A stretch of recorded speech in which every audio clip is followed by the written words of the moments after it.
बिस्मिल्लाहिर्रहमानिर्रहीम। आज का मेरा कॉलम है एक और बहिश्ती दरवाज़े की दरियाफ्त।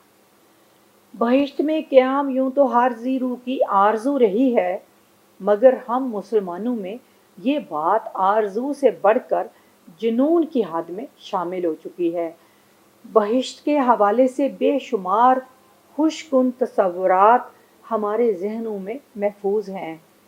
कुरान पाक में बहिश्त के बारे में जिन नेमतों, आसानियों और आसाइशों का ज़िक्र है, उनके हवाले से क़यास किया जा सकता है कि नेक रूह लताफ़त के उस आला दर्जे पर फायज़ होगी जिसमें उसे इस तरह की सरशारी नसीब होगी जो मादी दुनिया में इन चीज़ों के हसूल के बाद हमें महसूस होती है, क्योंकि अब्दी दुनिया में तो ज़मानो मकान और मादे का तसव्वुर ही नहीं होगा, फिर मादी अशिया का हसूल कैसा। हमारे ज़्यादातर आमाल बहिश्त की जुस्तजू में सरअंजाम पाते हैं, यानी आमाल का मुहर्रिक मंतकी तौर पर अच्छे और दुरुस्त काम करना नहीं बल्कि अजर व सवाब कमाने के लिए होता है। तभी हम इबादात में भी जमा तफरीक के कायल हैं, और गिनती की ये आदत दरअसल ज़ाहिरी तरक्की और ज़ाहिरी मुफाद से मंसूब है। बहिश्त का हुसूल भी दरअसल खुदा की खुशनुदी से ज़्यादा अपने आरामो आराइश आसाइश की दायमी तलबगारी का आइनादार है। लेकिन ज़्यादा तादाद ऐसे लोगों की है जो आमाल की बजाय किसी ऐसे दर की आस में रहते हैं, और इस मुकाम पर भी आरज़ू हरगिज़ नहीं होती कि कोई हस्ती या मोजज़ा पलक झपकते उनके तन मन पर लगे बुराई के तमाम दाग धोकर उन्हें पाक साफ कर दे, बल्कि सिर्फ बहिश्त में दाखिले का सर्टिफिकेट दरकार होता है। बाबा फरीद गंजशकर पंजाब के बड़े सूफ़ी शायर पंजाब के बड़े सूफ़ी शायर जिनकी पूरी ज़िंदगी तहारत, हुब्बे इलाही और खिदमत खल्क से मामूर थी, जिनके हर श्लोक में एक हुक्म मौजूद है और उस हुक्म में उनकी अपनी ज़ात भी शामिल होती है। मसलन, उठ फरीदा सुत्तिया, झाड़ू दे मसीत, तू सुत्ता रब जागदा, तेरी डाडे नाल फरीद। यहाँ मसीत यानी मस्जिद से मुराद कुल कायनात है, जिसकी सफाई हर इंसान की ज़िम्मेदारी है। इंसान जिसका हर लम्हा याद खुदा में बसर हो और हर लम्हा अमल से इबारत हो। बाबा फरीद के दरबार पर एक बहिश्ती दरवाज़ा मौजूद है, जिसके बारे में अमूमी रवायात के मुताबिक बाबा फरीद ने फरमाया था कि जो कोई उससे गुज़रेगा वो बहिश्त में जाएगा। क्या ऐसा मुमकिन है? सवाल ये है कि बाबा फरीद जैसा साहिब इल्मो इरफान सूफ़ी जो विलायत के आला दर्जे पर फायज़ हो, ऐसी बात कह दे जो कुरान और सुन्नत से साबित ना हो सके। उनके कहने का मकसद अपने कलाम में दिए गए सबक और उनकी ज़िंदगी के अमली नमूने की पैरवी तो ज़रूर हो सकता है, और वो रास्ता जिस पर वो तमाम उम्र चलते रहे, मगर वो नहीं हो सकता जो हमने अख़ज़ कर लिया है।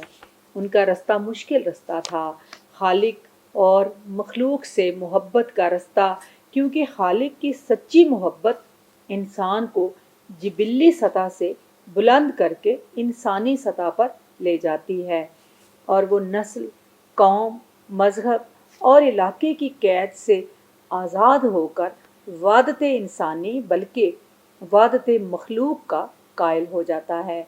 तमाम मखलूक उस खालिक की तख्लीक करदा है जो महबूब और मतलूब है, इसलिए तमाम मखलूक की इज़्ज़त और उससे मोहब्बत वाजिब हो जाती है। सूफ़ी खिदमत खल्क के रास्ते पर चलता हुआ खुदा तक पहुँचता है, इसलिए उसके लिए हर इंसान मोतबर है। बाबा फरीद के एक श्लोक का मतलब कुछ यूँ है कि ए फरीद, मुझे खालिक में खलकत और खलकत में खालिक का अक्स दिखाई देता है। फिर मैं किसको बुरा कहूँ जबकि खालिक के सिवा इस दुनिया में कुछ भी नहीं है। ये वादतुल वजूद के नज़रिए की अक्कासी करता हुआ कलाम, यानी अगर हर एक शय में खुदा का जलवा है तो फिर बुरा किसको कहें, जबकि खुदा के सिवा कायनात में कुछ मौजूद ही नहीं। वादतुल वजूद का ये नज़रिया वादत मखलूक और वादत इंसानी का दर्स देता है और तमाम इंसानों को एक लड़ी में परो कर हर किस्म की तफरीक की नफ़ी करता है। कुरान मजीद में है, उसने तुम्हें एक ही जोहरे हयात से पैदा किया। इंसान एक ही उम्मत हैं, लेकिन लोगों ने इख्तलाफ किया। सूफिया ने इन आयात से इंसानी वादत का तसव्वुर अख़ज़ किया तो उनके लिए रामदास और फ़तेह मोहम्मद का झगड़ा बाकी ना रहा। ज़ाहिरी तवाफ़त बातनी हसीयत पर असरअंदाज ना हो सका, क्योंकि बातन में एक ही चिराग रोशन है। फ़र्क सिर्फ ज़ाहिर का है जो हमारा अपना पैदा करता है। आज ये फ़र्क बढ़ते बढ़ते एक ऐसी खलीज बन चुका है जिसको ख़त्म करके दोबारा दोस्ती के रिश्ते को उस्तवार करना आसान नहीं है। और यहाँ भी हम सरे फहरिस्त हैं। एक आलम हमसे खौफज़दा है, हम जो सलामती, रहमत, अमन, इंसानियत, मोहब्बत और वज़ेदारी के प्रचारक हैं, मगर हमारी तालीमात, हमारी तरजीहात और मंशूरे हयात में शामिल नहीं, और ना ही हमारे कौलो फ़ेल इसके अक्कास हैं। बदकिस्मती से हमारे यहाँ इलाहियात के बाब में ठेकेदारी का रवैया गालिब है, जबकि सूफ़ी ठेकेदारी नहीं करता। वो मनाज़रे के खट राग में भी नहीं पड़ता। किसी की नफ़ी और असबात से उसे कोई सरोकार नहीं, और ना ही वो किसी को ईमान और कुफ्र की संदें तकसीम करता है।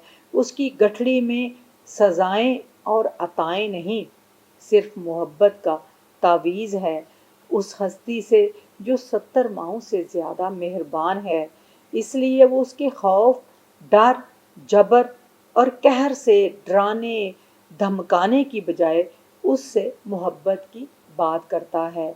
ऐसी मोहब्बत जो दुनियावी अगराज़ व मकासद और उखरवी अजर व सवाब की तलबगार नहीं, वो तो जोदम गाफिल सौदम काफिर का कायल है।